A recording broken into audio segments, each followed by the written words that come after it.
ناظرین، اکتوبر 2001 جب امریکہ نے 32 ممالک کے ہمراہ افغانستان پر حملہ کیا، یہ حملہ اتنا شدید اور بھیانک تھا جس نے تورا بورا جیسے پہاڑوں کو بھی ہلا دیا۔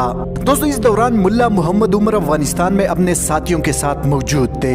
امریکی اور نیٹو افواج نے دن رات مسلسل افغانستان پر بمباری کی، جس سے ہزاروں بے گناہ افراد شہید ہوئے۔ ناظرین، طالبان مجاہدین کے پاس جدید ہتھیار موجود نہیں تھے جس کے ذریعے وہ امریکی جدید لڑاکا طیاروں F-16 اور B-52 کا مقابلہ کر سکے۔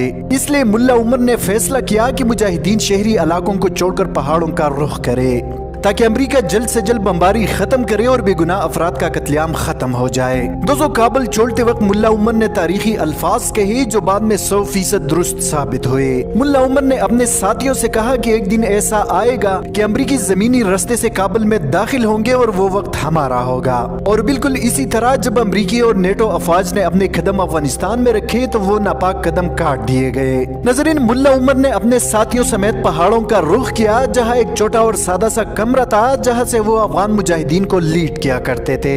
دوستو، اسی کمرے میں ان کے پاس ضرورت کے چند چیزوں کے علاوہ کچھ بھی نہیں تھا، جس میں ایک پرانا ریڈیو تھا جس کے ذریعے ملا عمر BBC پشتون کی خبریں سنا کرتے تھے۔ ناظرین، ملا عمر کو ختم کرنے کے لیے امریکہ نے 2 ماہ تک مسلسل افغانستان کی سرزمین پر آگ برسائی، مگر امریکہ ملا عمر کو ختم کرنے میں ناکام ہوا۔ ناظرین، اس کے علاوہ امریکی جدید سیٹلائٹ اور 32 ممالک کے انٹیلیجنس افغانستان کا چھپا چھپا ڈھونڈتی رہی، مگر ملا عمر کا کوئی سراغ نہ مل سکا۔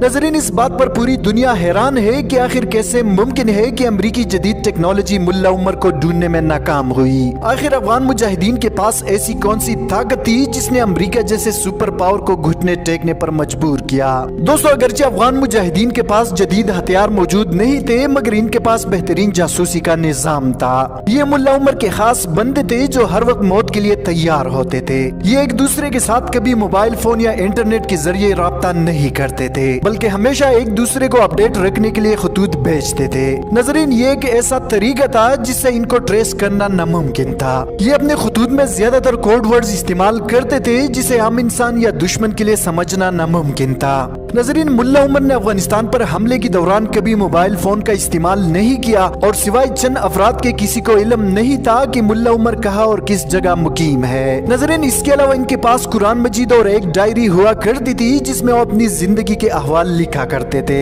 افغان طالبان کے ترجمان ذبیح اللہ مجاہد کے مطابق ملا عمر 2013 تک اسی خفیہ ٹھکانے میں موجود رہے۔ ناظرین، سن کر آپ حیران ہوں گے کہ یہ خفیہ ٹھکانہ امریکی بیس سے چند کلومیٹر کے فاصلے پر موجود تھا اور امریکہ کو اس کی خبر تک نہ ہوئی۔ دوستو، ایک ڈچ خاتون صحافی بیٹی ڈیم نے ملا عمر کی زندگی پر ایک تفصیلی کتاب دی سرچنگ فار این اینیمی بھی تحریر کی ہے، جس میں اس خاتون صحافی نے واضح طور پر لکھا ہے کہ امریکہ جس کو سالوں تک ڈھونڈتا رہا وہ امریکی بیس سے چند کلومیٹر کی دوری پر رہائش پذیر تھا۔ ناظرین، 2013 تک امریکہ نے ہر ممکن کوشش کی اور ملا عمر کی سر کی قیمت لاکھوں ڈالرز مقرر کی، مگر باوجود اس کے امریکہ ملا عمر تک رسائی پانے میں مکمل ناکام ہوا۔ دوستو، اسی دوران امریکہ نے ملا عمر کی قریبی ساتھی کو بھی گرفتار کیا، مگر اس نے امریکی حکام کو ملا عمر کے بارے میں کوئی خبر نہیں دی۔ باگرام جیل میں قید اس مجاہد پر ظلم کے پہاڑ ڈھائے گئے، اس کے ناخن تک نکالے گئے اور اسی ظلم کے دوران اس کی شہادت ہوئی، مگر اس کی منہ سے ایک لفظ نہیں نکلا۔ ناظرین، ملا عمر BBC پشتو کی خبریں لازمی سنا کرتے تھے، جبکہ اسامہ بن لادن کی موت کی خبر بھی انہوں نے ریڈیو پر سنی تھی۔ ناظرین، ڈچ صحافی بیٹی ڈیم اپنے کتاب میں لکھتی ہے کہ 9/11 کے بعد امریکہ نے ملا عمر کی سر کی قیمت $10 ملین رکھی تھی، مگر وہ جس گھر میں رہائش پذیر تھا اسی گھر والوں کو بھی اس پراسرار مہمان کی شناخت کا علم نہیں تھا۔ ان کے پاس ایک انتہائی وفادار محافظ جبار عمری ہمیشہ رہتا تھا۔ ناظرین، ملا عمر کی وفات کے بعد افغان حکومت نے اس بات کی تردید کی کہ وہ افغانستان میں رہائش پذیر تھا۔ افغان حکومت کا کہنا تھا کہ ملا عمر پاکستان میں رہائش پذیر تھے اور پاکستان میں ہی ملا عمر کا انتقال ہوا، مگر اس کے فوراً بعد ملا عمر کے بیٹے محمد یعقوب نے بیان جاری کیا کہ ان کے والد کی موت بیماری کی سبب ہوئی اور وہ افغانستان میں مقیم تھے۔ ڈاکٹرز کے مطابق ملا عمر ہیپیٹائٹس سی میں مبتلا تھے اور انہیں افغانستان میں دفنایا گیا۔ ناظرین، اس پورے واقعے کے بعد امریکہ کو انتہائی رسوائی نصیب ہوئی، کیونکہ سالوں تک CIA اور نیٹو افواج ملا عمر کو پکڑنے میں ناکام ہوئی، جبکہ ان کے رہائش گاہ امریکی بیس سے چند کلومیٹر کے فاصلے پر تھی۔ ناظرین، بے شک یہ اللہ تعالیٰ کی مدد تھی جس کے آگے دنیا کی جدید ٹیکنالوجی ناکام ہوئی۔